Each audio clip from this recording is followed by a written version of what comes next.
Then sings my soul, my Savior God to thee.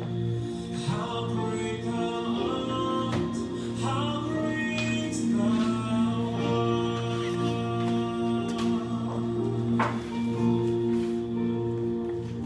And when I think that God, His Son, not spare me, sent Him to die, I scarce can take that on that cross, my burden gladly bearing, He bled and died to take away my sin. Then sings my soul, my Savior God to thee. How great thou art, how great thou art. Then sings my soul, my Savior God to thee. How great thou art, how great thou art. I shall come with shouts of acclamation and take me home. What joy shall fill my heart? Then I shall bow in humble adoration and then proclaim, my God, how great thou art. Then sings my soul, my Savior God to thee. How great thou art, how great thou art.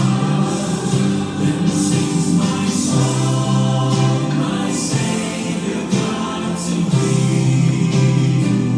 How great thou art, how great thou art. Great and mighty, awesome, wonderful. You conquer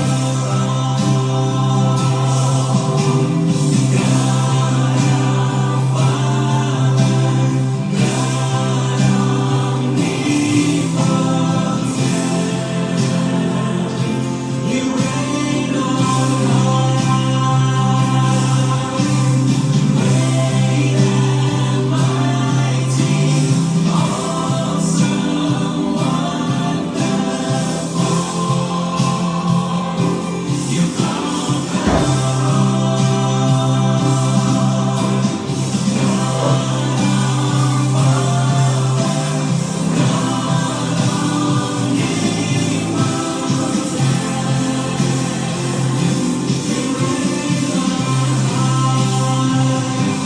sings my soul, my Savior God to thee. How great thou art, how great thou art. Then sings my soul, my Savior God to thee. How great thou art, how great thou art. How great thou art, how great thou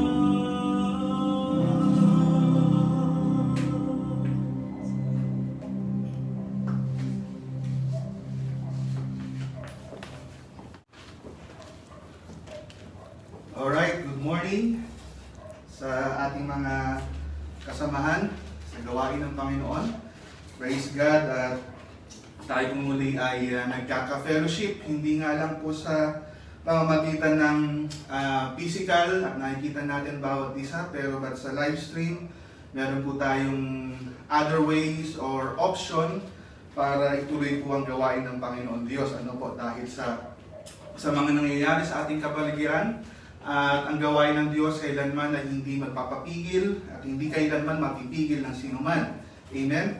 At yan po isang binigay ng ating Panginoon Diyos para sa kanyang iglesia. Kaya tayo po ngayon ay nagsasama-sama sa spiritual na kahalagahan sa pagsamba sa Panginoon Diyos. Praise God. Okay, tuloy-tuloy po tayo sa ating panambahan, sa ating pag-aaral ng ating salita ng Diyos. Ngayon pong month of April ay meron po tayong series na siyang ating pinapag-aralan ng month of March, which is last Sunday. Natapos na po yung ating series in the book of Ecclesiastes. Kung kayo po ay naka-tune in every Sunday, natapos na ating series in the book of Ecclesiastes, Finding Meaning in a Meaningless World. Yan ang ating series nung nakaraan. But this month of April, ang ating pong papag-aralan for this month of April ay God over everything. Ano po? Did you believe God? Ano po? God over everything. Faith over fear. Peace over panic. God over everything. Yan ang ating series na papag-aralan po natin Sunday by Sunday. Okay? God rules over everything and He is in complete control for eternity.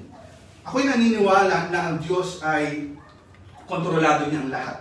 Simula sa pinakamalaking niyang ikinreate, which is the universe, kontrolado po niya yan. Ano po? Which is the universe. Kontrolado niya ang buong universe, kontrolado niya ang nature, kontrolado niya ang bagyo, kontrolado niya ang lahat ng mga nangyayari sa ating mga surroundings, even the smallest cell and particles, He, our God, completely control for eternity. Kaya yung mga nangyayari sa atin, your problems, yung mga fears po natin, tayo yung nagpapanik sa ating mga sitwasyon po na yan, let's claim that God over everything. Yung fear po natin, sana ma-overcome po natin yan by our faith. Kung ikaw ay nagpapanik sa inyong sitwasyon, kung ikaw ay nagpapanik sa inyong bansa, kung ikaw ay nagpapanik sa inyong kinalalagyan, sana ma-overcome mo yung panic na yan sa magitan ng kapayapaan ng ating Panginoon Diyos. Ano po? Do you believe that God over everything? Over your fears?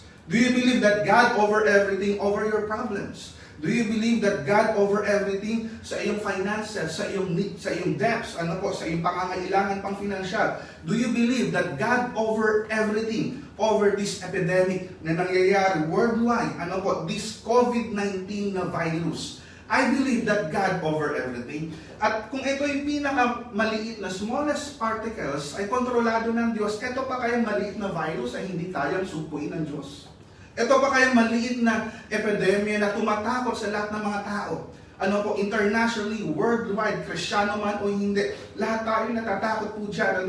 We believe, kung ikaw ay isang Kristiyano, dapat po tayo maniwala sa ating Diyos na buhay, dapat po tayo maniwala sa ating Diyos na makapangyarihan. It is my prayer, and as we dig deeper sa Word of God, sana ma-discover po natin at maneuver po natin yung mga circumstances na mga nangyayari sa ating sitwasyon, sa ating buhay, our reaction sa ating mga challenges, sa ating mga buhay sa magitan dapat ng ating pananampalataya. Yung iyong pananampalataya. Kaya if you have your Bibles with me, isang verse lang po yung ating babasahin ngayon in the book of Hebrews, Hebrews chapter 4, verse 17. Ito po, napakaganda. It's about prayer. Ang sabi ng Diyos, kayo tumawag sa akin.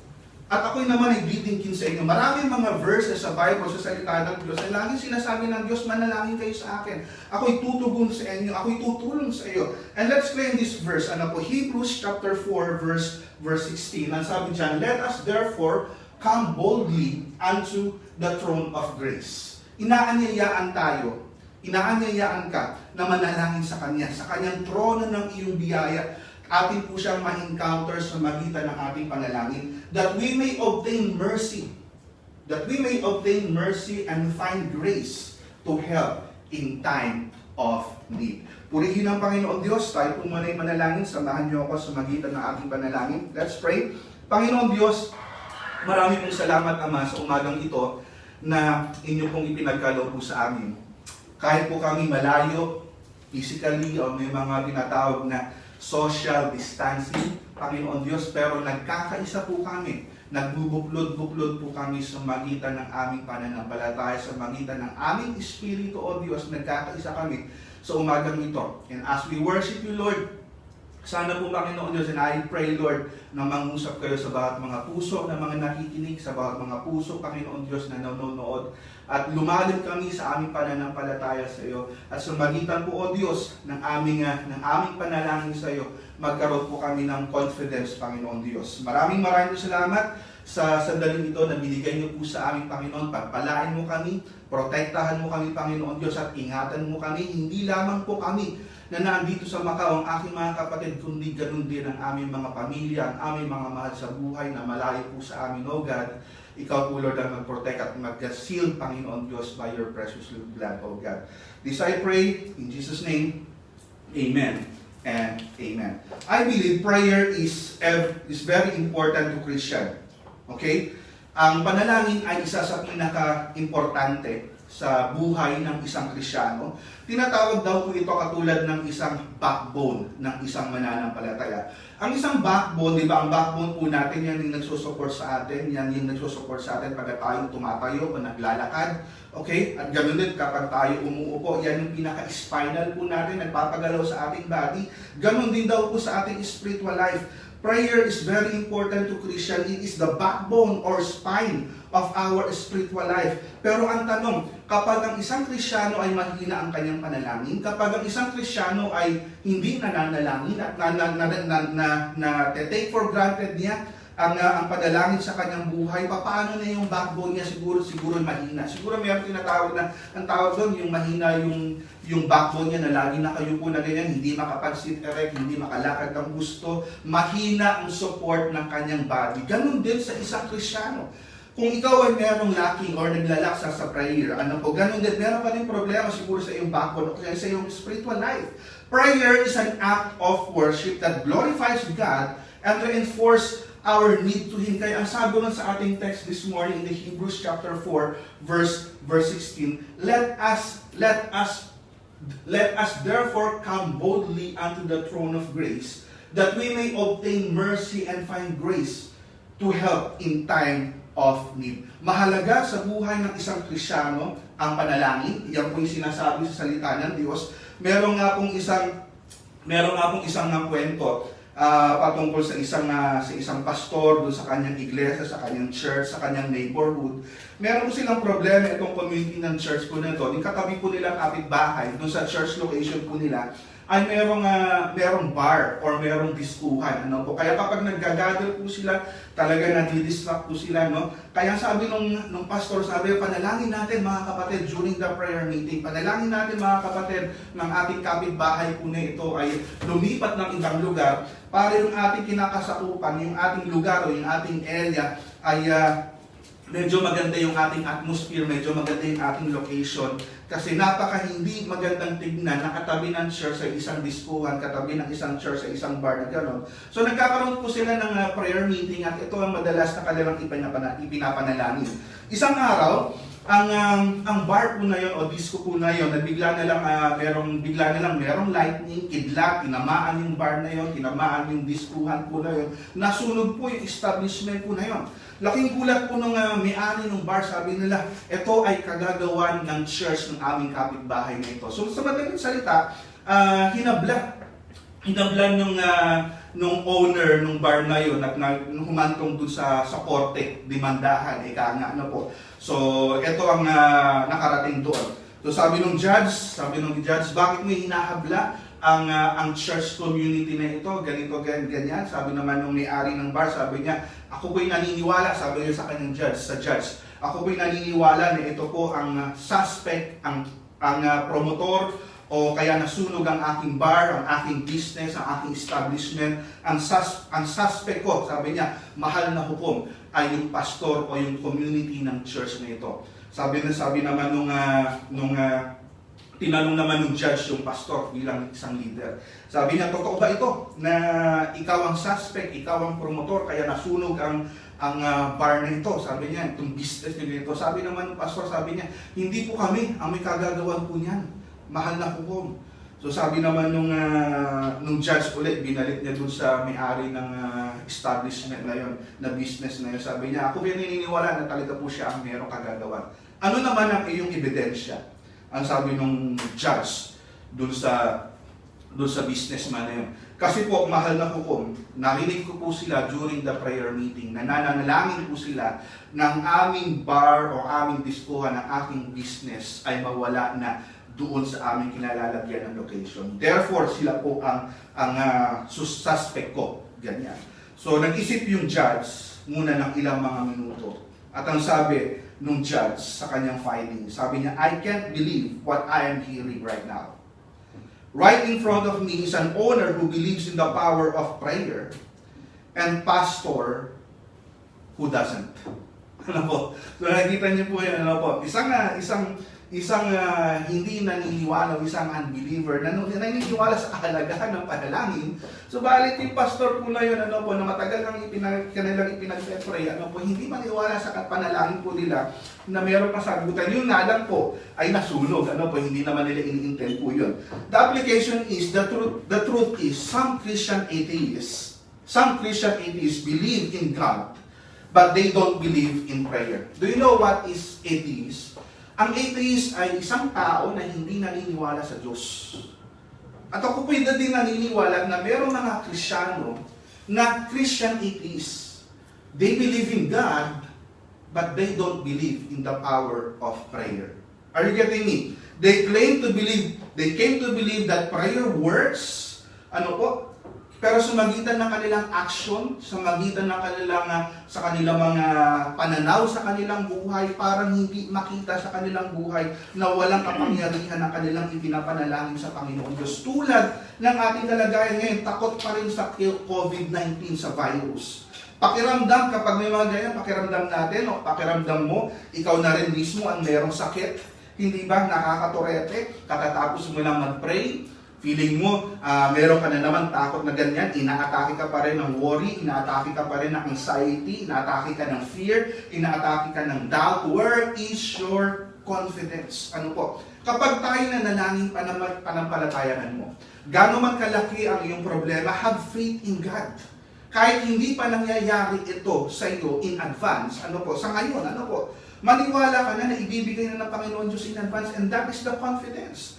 Meron nga isang grupo na nagkaroon ng prayer kasi meron po silang outing kinabukasan. So itong grupong Kristiyano nito, nagkaroon sila ng prayer. Sabi ni Lord, ang prayer nila, Lord, bigyan mo po kami ng magandang weather bukas kasi meron po kaming outing, meron po kaming pupuntahan kinabukasan. Bigyan mo po kami ng magandang weather. Sana po ay hindi umulan, ano po. Kinabukasan, yun ang kanilang prayer. Kinabukasan, nag-assemble po sila.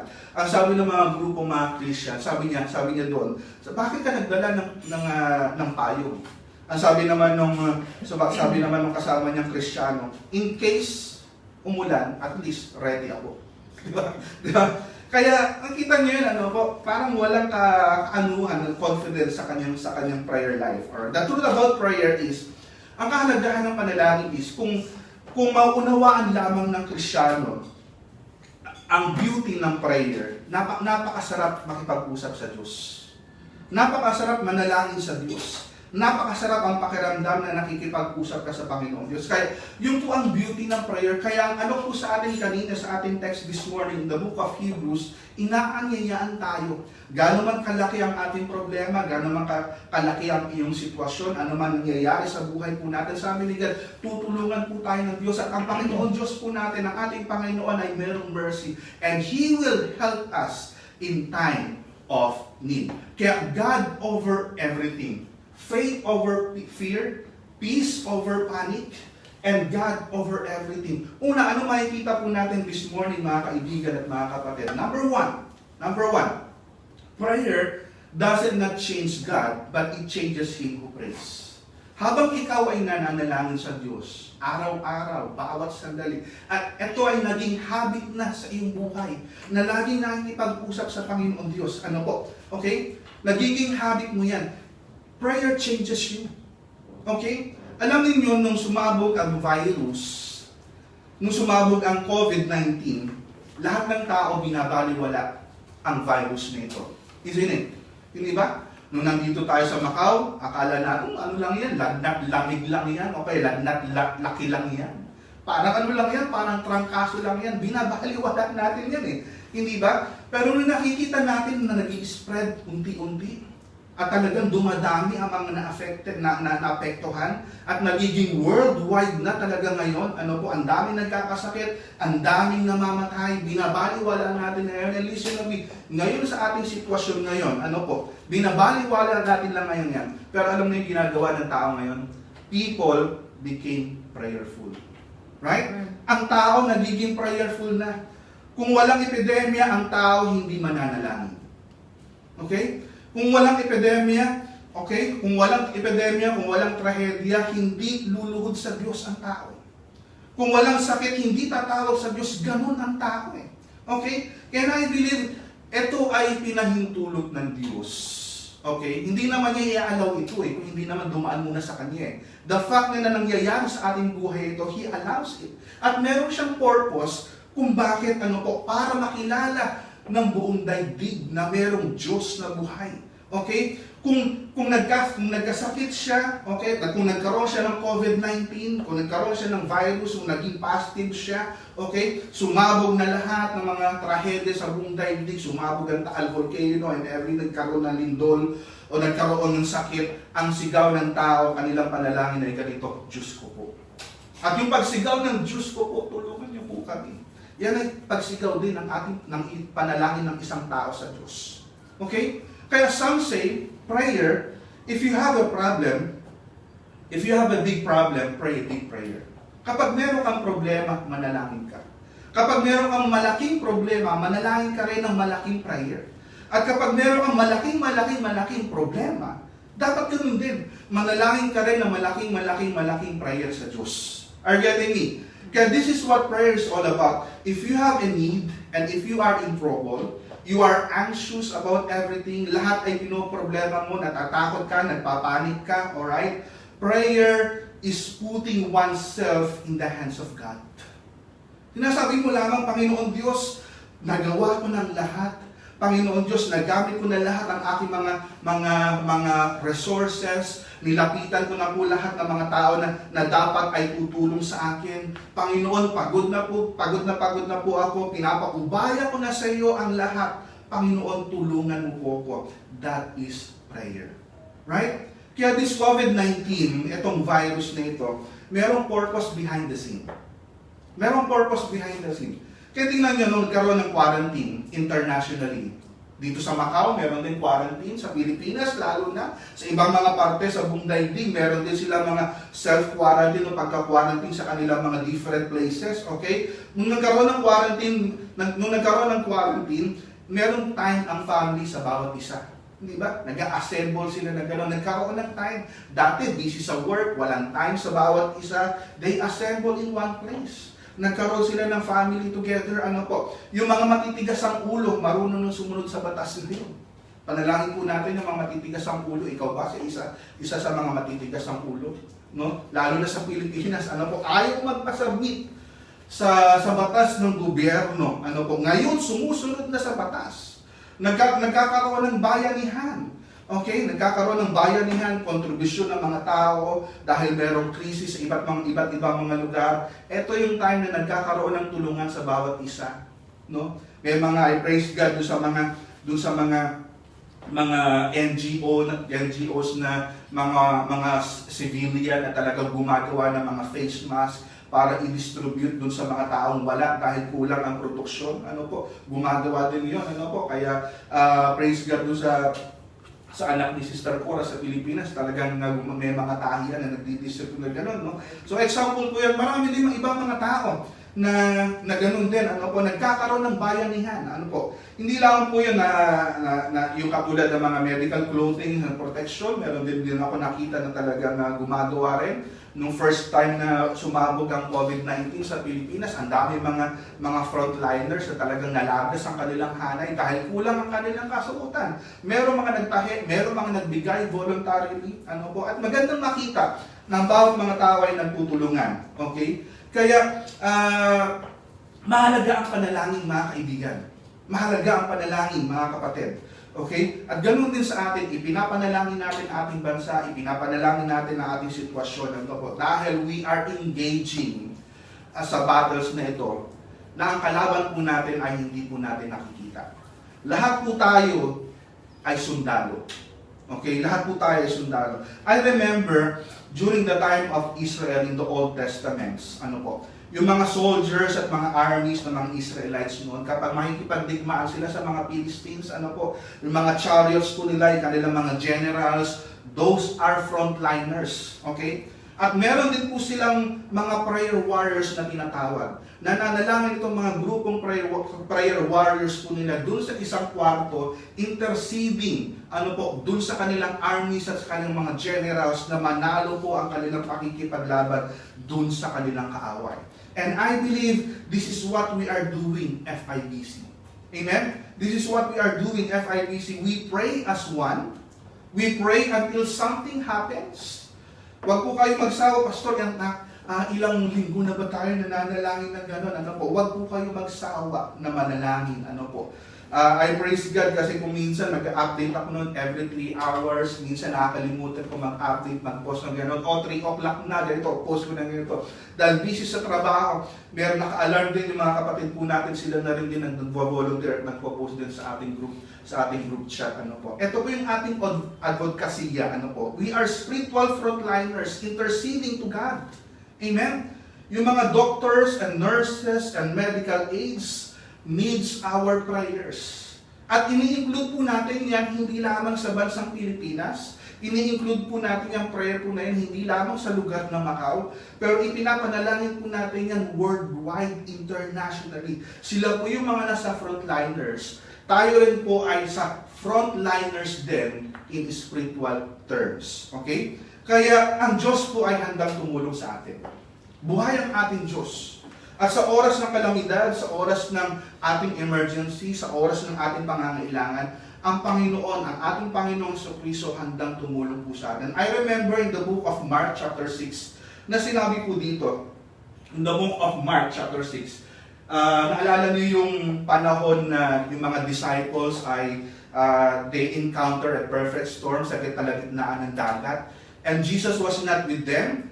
Nung moment po na yun, andun si Jesus Christ in the mountain. Apart from them, doon siya nagpe-pray. At ito po yung story po nito sa book of Mark chapter 6 na si Jesus Christ ay biglang tumulong po sa kanila.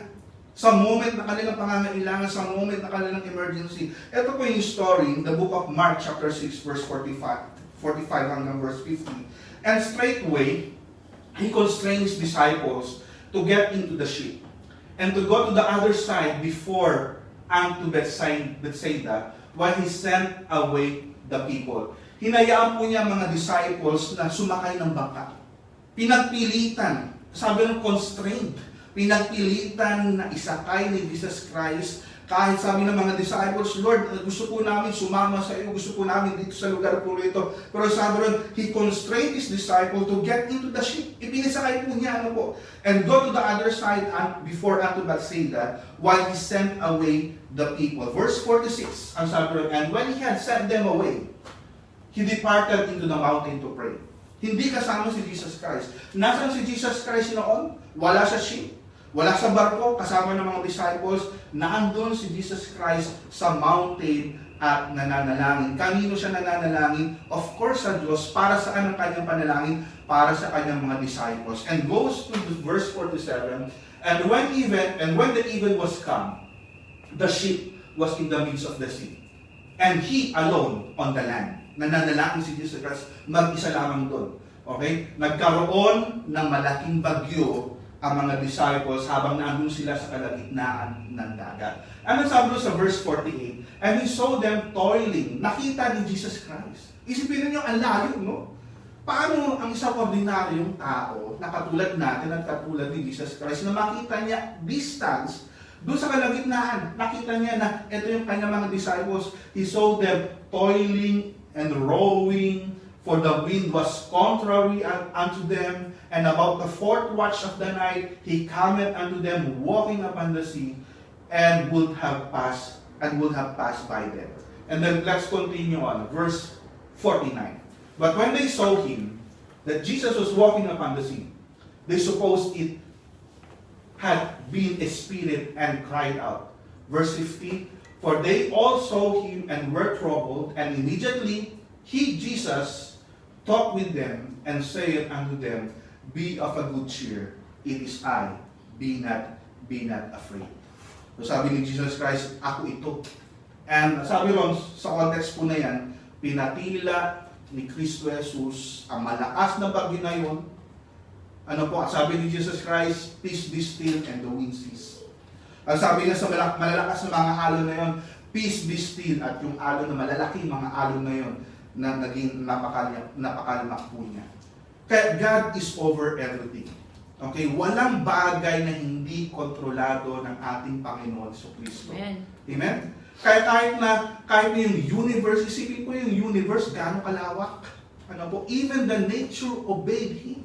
Alright? Kaya ganun din po para po sa atin. Okay, let us pray on. Huwag po tayo malungkot, huwag po tayo magumulihanan. Ipanalangin po natin ang ating sitwasyon po nito.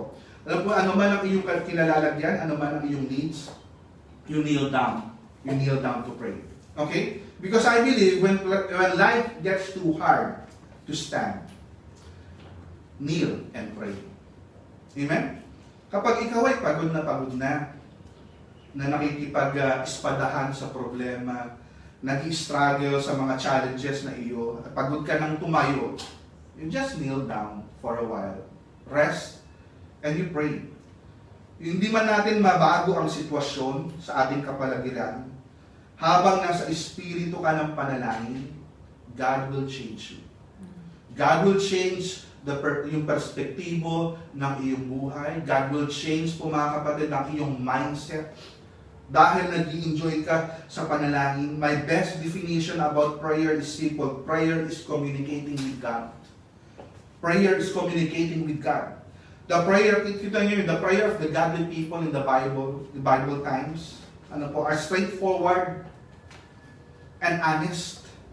Kapag sinabi nila, Lord, nagdududa ako, talagang sinasabi po nila. Pag sinabi po nila during the Bible times, Lord, natatakot po ako, talagang sinasabi po nila. Ganon po sila ka-straightforward, ganon po sila ka-honest, and that is prayer. Right? When they doubted out loud in front of God, ganon din si Gideon. Ang sabi ni Gideon, Lord, hindi po imposible po yan ang mangyari. Ano po talagang sinasabi po niya frankly kay God. When they were afraid, they told God about their fears. Katulad ng example ni David in the book of Psalms. Ilang beses natakot si David. Basahin niyo ang book of Psalms, alright? Ganun ka-frank. And most of the book of Psalms, hindi po lahat po yan is about songs. Some of the book of Psalms, mga chapters po dyan, is about prayer ni King David. And when they are angry, talagang galit na galit sa sitwasyon, ganun din, sinasabi po din po nila, they shout out loud, kung talagang kung meron pang Facebook during their time, talagang isa-shout out po nila, yung kanilang kilalalagyan. Talagang galit na galit sila sa sitwasyon, talagang disappointed sila sa sitwasyon, like Prophet Habakkuk, like Moses, like Elijah, and like Job. Right? Why prayer matters? Prayers slows our mind, calms our spirit, and centers our heart to God.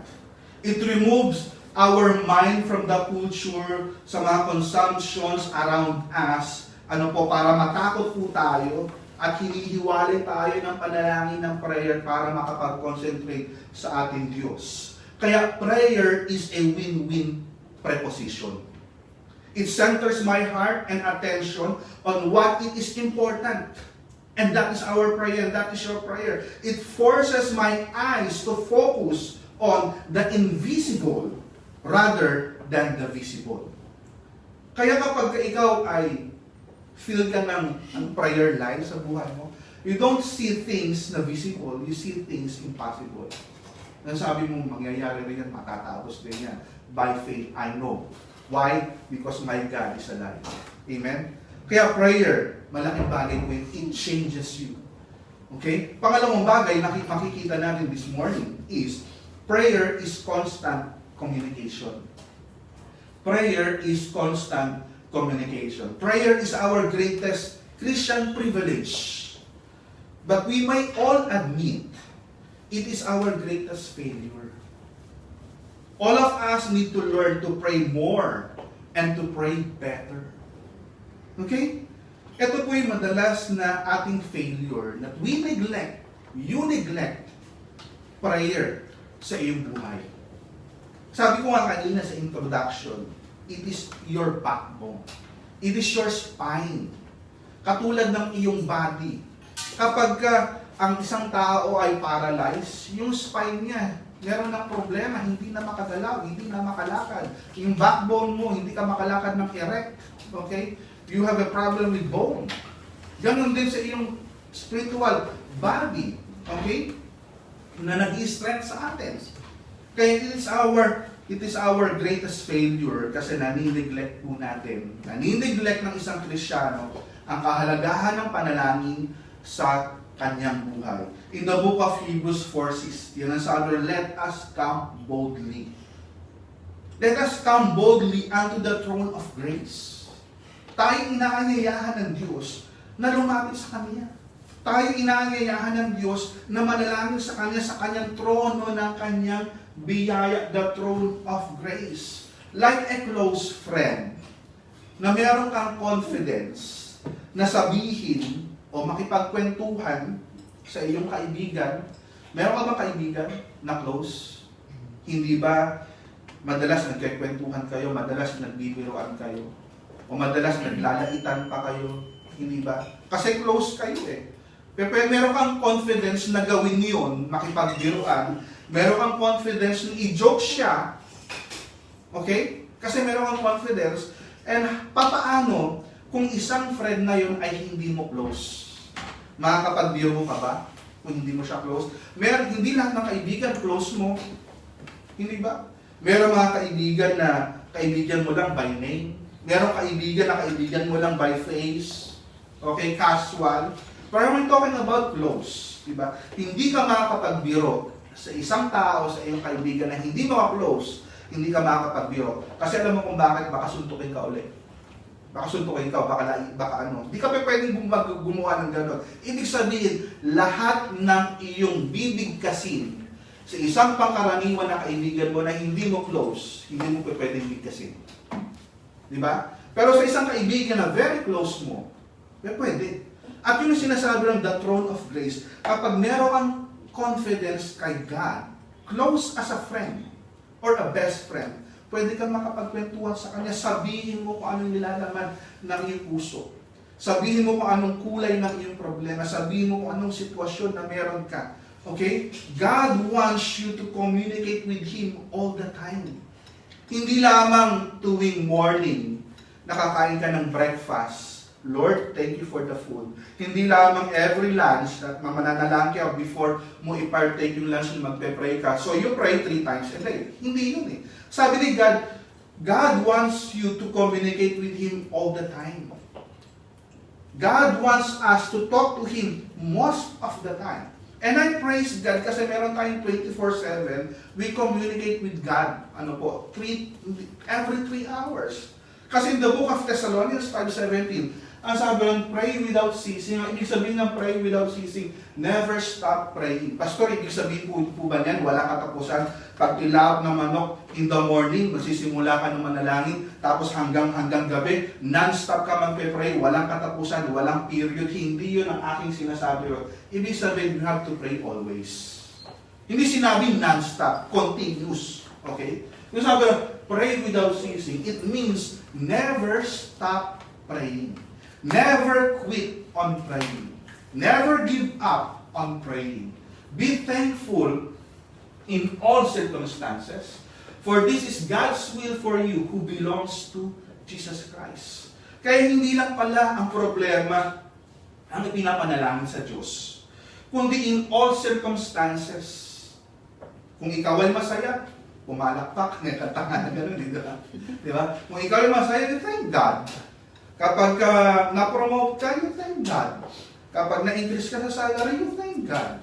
You honor God. Yun ang sinasabi doon sa talata. Meaning, always have a constant communication with God. When you feel happy and excited, you talk to God. When you feel disappointed, you talk to God. When you are troubled by any circumstances, you talk to God. Kung minsan po kasi madalas, mas na-express pa natin ang ating saloobin sa Facebook, Hindi ba? Kaysa sa prayer. Kapag ka mayroong problema, ito, shout out, post. Di ba? Kapag maganda ang ulam, kunin ang cellphone, picturean muna natin, hindi mo na magpe-pray. Pipicturean muna kung anong angulo nung masarap na pagkain na yun. Ano po, tapos ipopost sa Facebook. Pag mayroong bagong damit, sige, post sa Facebook. Shopping, ito yung kahon, sige, post sa Facebook. Nakapagbakasyon, sige, selfie sa magandang aura, magandang background ng kalikasan, sige, post sa Facebook. Na-post ng lahat yun, pero hindi mo na nakapagpasalamat sa Diyos. Are you getting me? Okay? Kaya the more we spend praying, the more we can relate to God in every moment. You can sense His presence with you in every single moment of the day because of the prayer. Because of the power of prayer. Kaya mahalaga po ang kahalagaan ng panalangin. The more I understand the importance of prayer, the more I become prayerful. Right? Kapag meron ako nakitang in need, I pray immediately. When I'm making a tough decision, magpe-pray muna ako sa Panginoon Diyos, Lord, give me guidance. Give me a good decision sa mga bagay na ito. When someone asks me to pray rather than promising and forgetting, kapag mayroon nagsabi sa akin, honestly, Pastor, pakipag-pray mo ako, Pastor, ganito, ganyan, ganyan, on that moment, nagpe-pray na ako kaagad. Hindi ko muna palalagpasin, mamayang gabi magpe-pray na ako kasi makakalimutan ko. On that spot, I pray immediately. From the bottom of my heart, as your pastor, I'm thankful for you guys. Nakasama ko kayo sa advocacy na prayer time na ito na 24/7 sa COVID-19 na ito. We pray until something happens. At alam ko, lahat ng tao, lahat ng bansa, lahat ng lahi ay nagwo-worry sa virus nito. Kasi alam niyo kung bakit hindi biro ito, no? Ang daming tao nang namamatay. No? Ang dami, walang pinipili kung sino ito. Kung sino ang kanyang mabibiktima.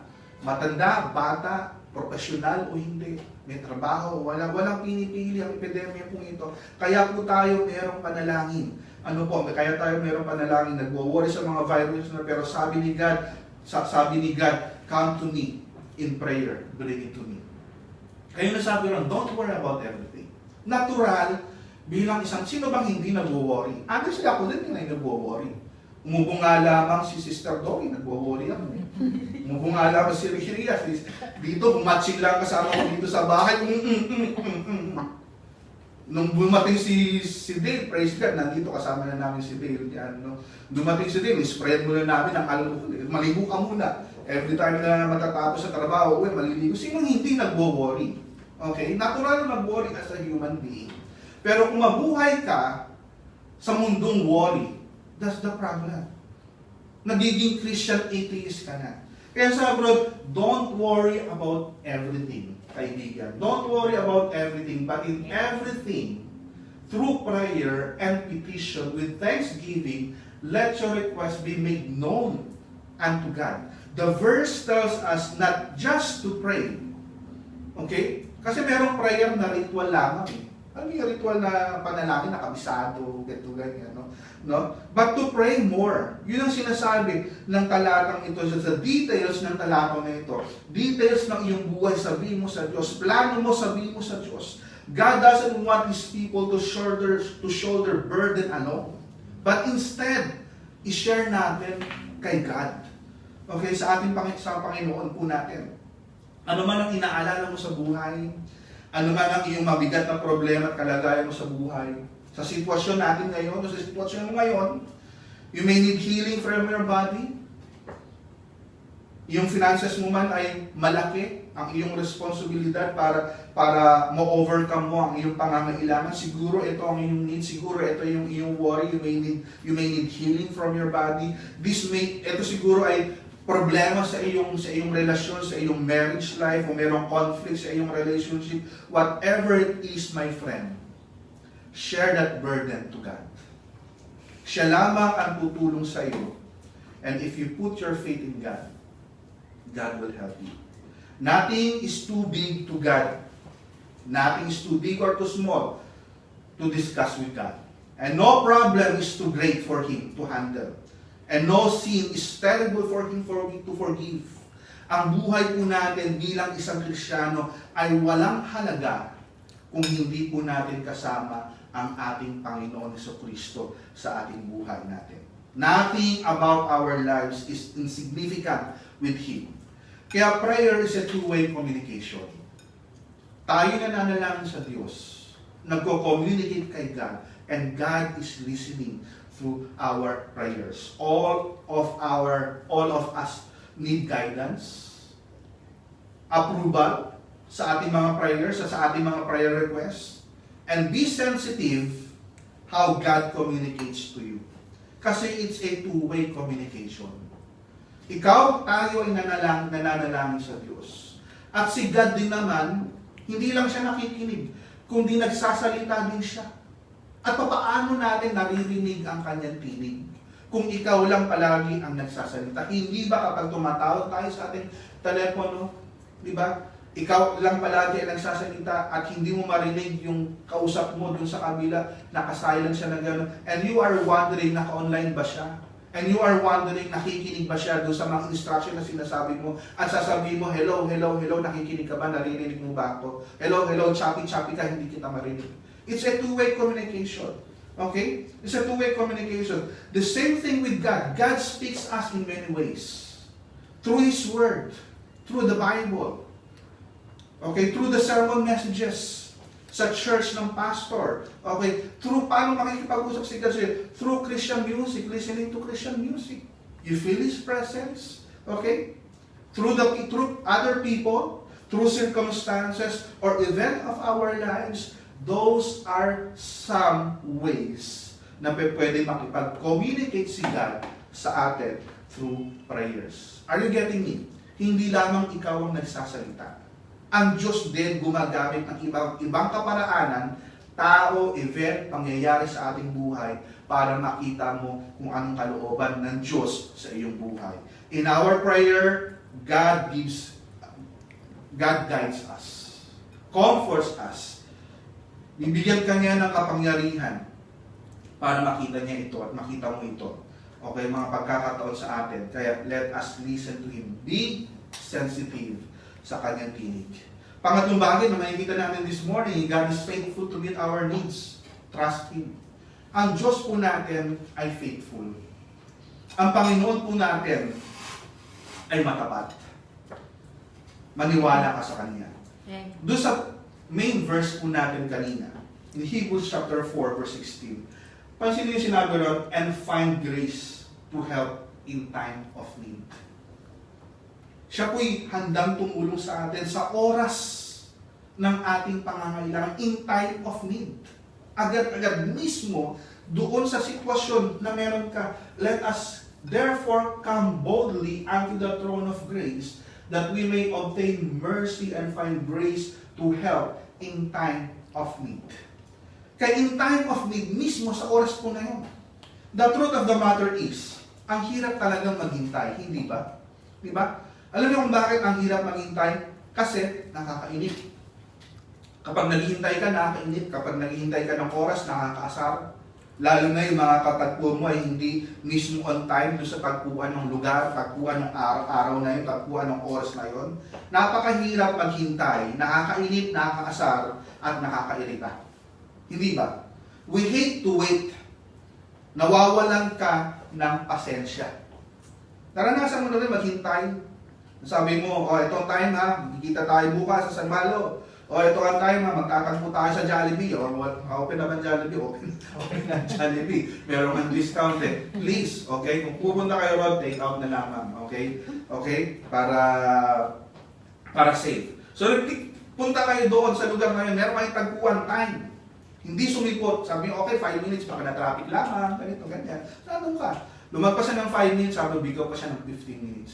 Pag wala pang 15 minutes, alas na ako. Bigyan mo pa siya, naubos na yung pasensya mo, umabot ka na ng 1 oras mahigit dun sa araw po nun. Then next mo siya, tinawagan mo siya, ang sabi mo, hello sis, where are you here na me? Ang sabi ng kausap mo, paalis na, na ako, on the way na ako, malapit na ako dyan, pero ang totoo, naliligo pa po siya. Pero ang totoo, talagang hindi naman talaga sisipot.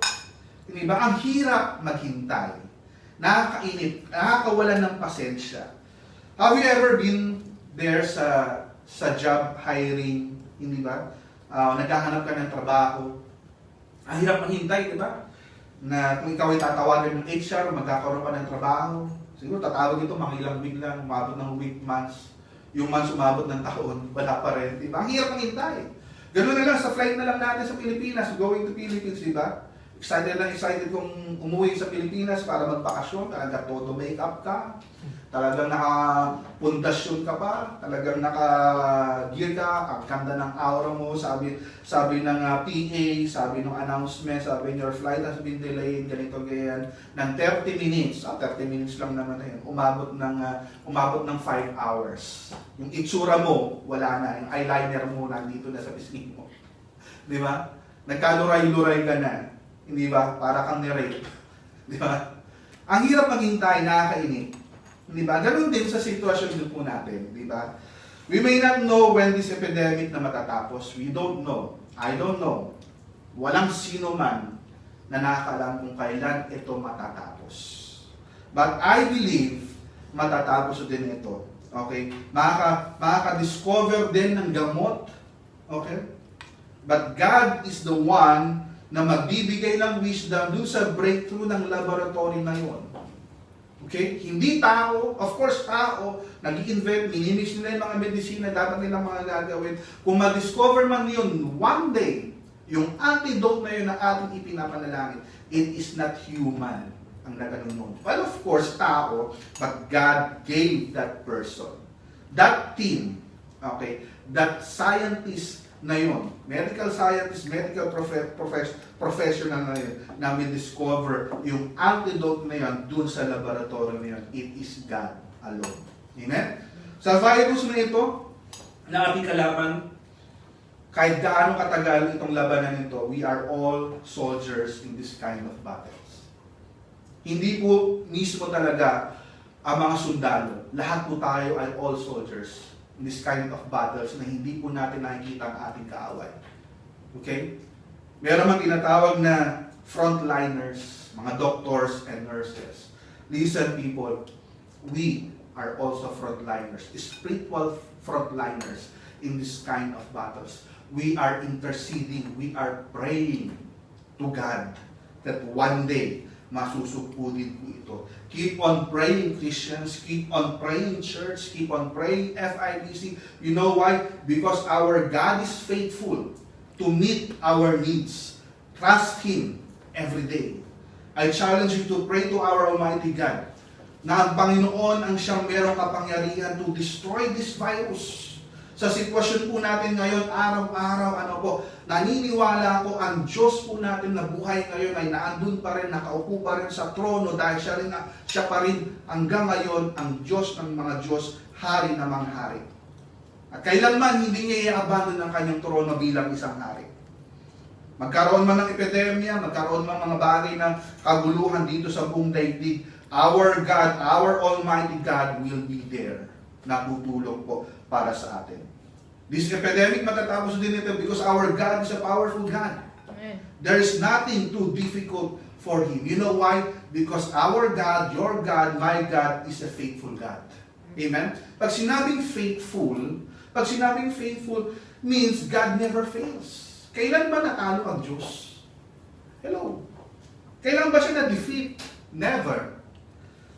God never fails, God never falters, never forgets, never forfeits, and never speaks falsehood. Every declaration He makes is true.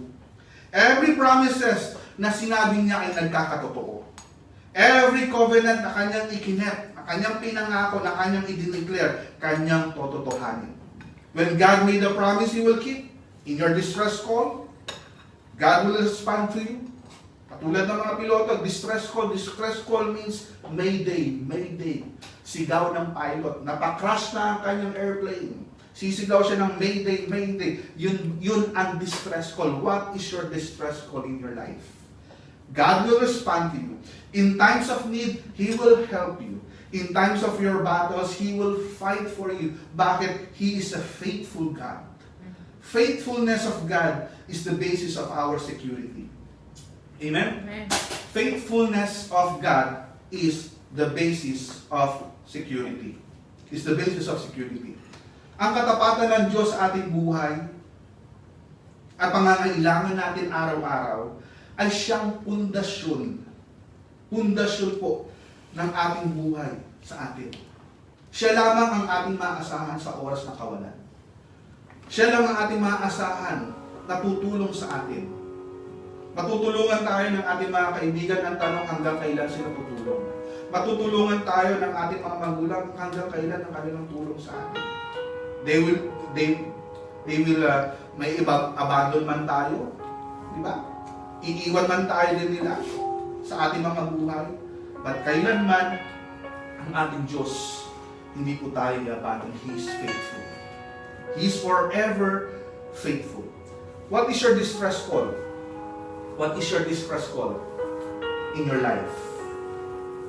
Call upon God. Ang buhay mo man, ang iyong sitwasyon mo man ay pabagsak. Katulad ng isang eroplano, pabagsak, pa-crash. You are a few minutes from disaster. You call. You say, Mayday. Lord, help me.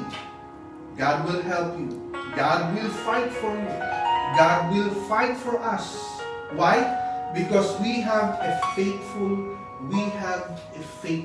God.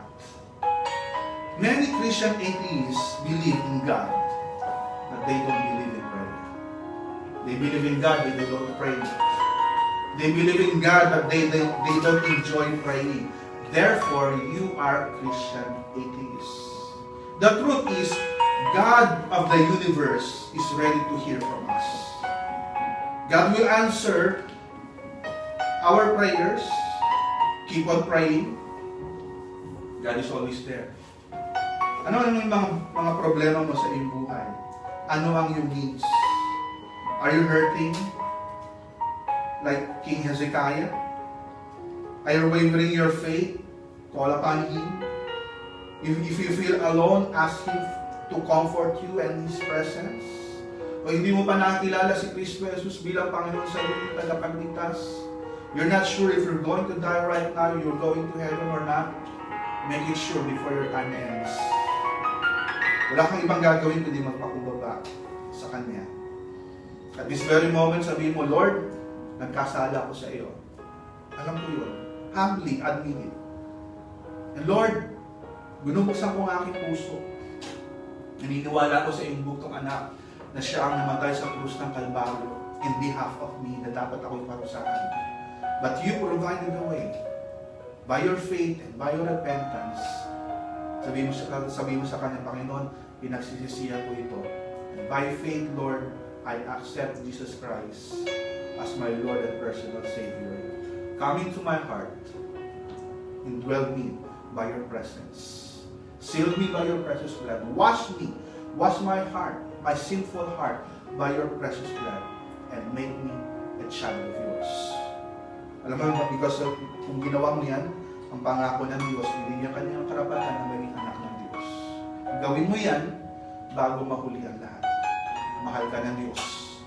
Ayaw kanya mapahamak. The situation that we are facing right now, God is over everything. Everything. Meron tayong buhay na Diyos. Fear, faith over fear. Peace over panic. God over everything. Manalangin po tayo. Shall we pray? Dakilang Diyos, manaming banal, maraming po salamat, Ama, sa sadaling ito na nagkakaisa po kami sa kahalagahan ng panalangin, kahalagahan ng pagsamba. Narito ang inyong mga anak, kami po, Lord, lumuluhod sa iyo, papasakop sa iyong salita. Humihiling ng kapatawaran, O Diyos, sa mga ginawa po namin mga kasalanan.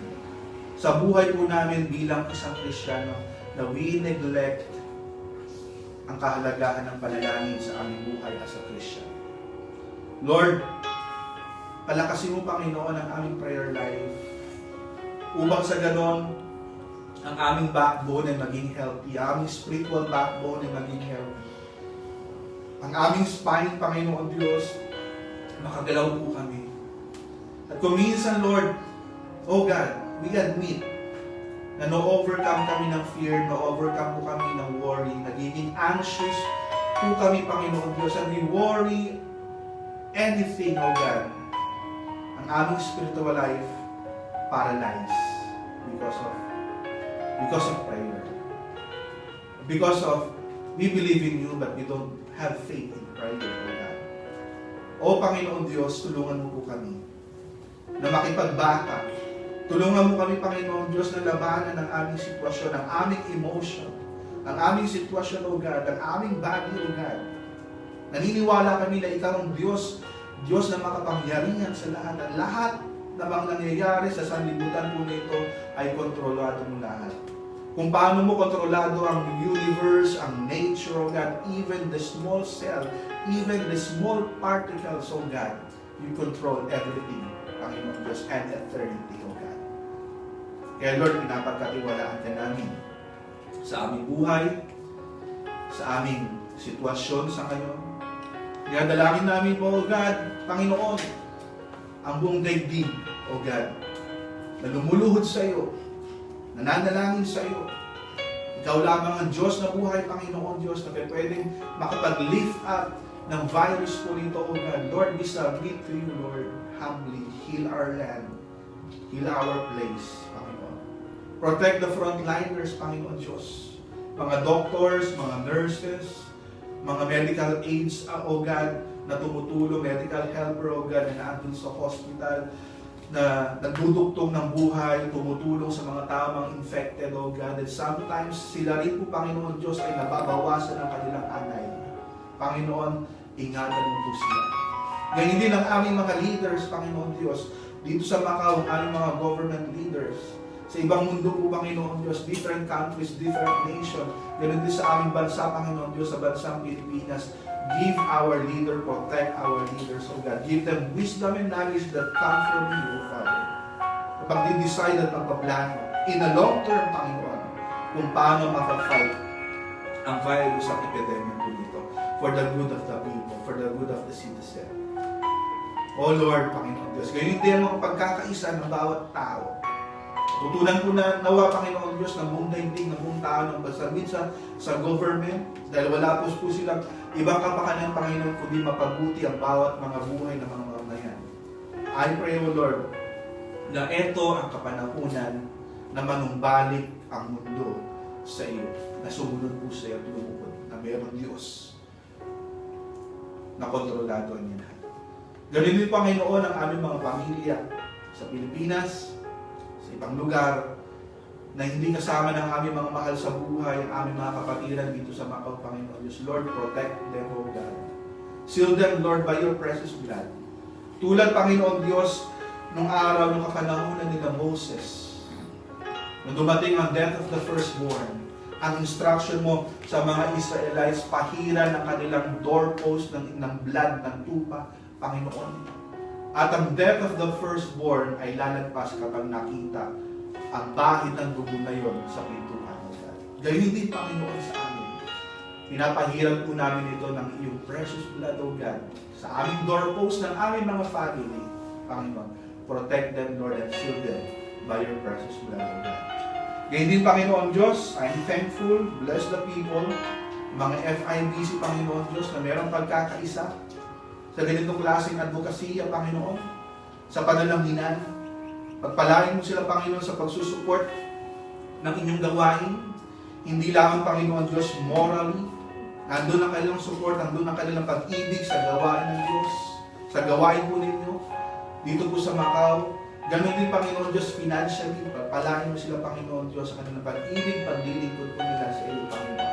At walang anuman na gawa ng kaaway na kailanman hindi pa pwedeng pigilan ang iyong church, ang iyong iglesia para hindi makapagpatuloy. Lord, bless us, Lord. Tulungan mo kami, Panginoon Diyos. At kami ay inyong pagpalain, iingatan, papatnubayan. Tinataas ka namin at pinasasalamatan mo, Diyos. Ito po ang aming pagsamba. Ito po ang aking dalangin. Sa pangalan po ni Cristo Jesus, ito po ang aking dalangin. Amen. Amen. At amen. Purihin ang Panginoon At maraming salamat doon sa mga nag-tune in. Maraming salamat po sa lahat kasama po natin ngayon sa ating live streaming sa ating worship service. Ang FIBC Macau, Filipino International Baptist Church.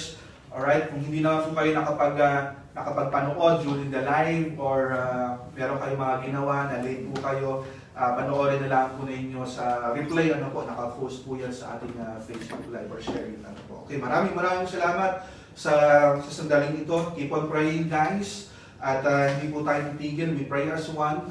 There are good news sometimes in a day. Nakikita natin na meron mga improvements. But we don't give up sa ating panalangin dahil buhay ang ating Panginoon. Amen? Purihin ng Diyos. Maraming salamat, FIBC. God loves you. God, I love you. Maraming salamat. Purihin ang Panginoon Diyos.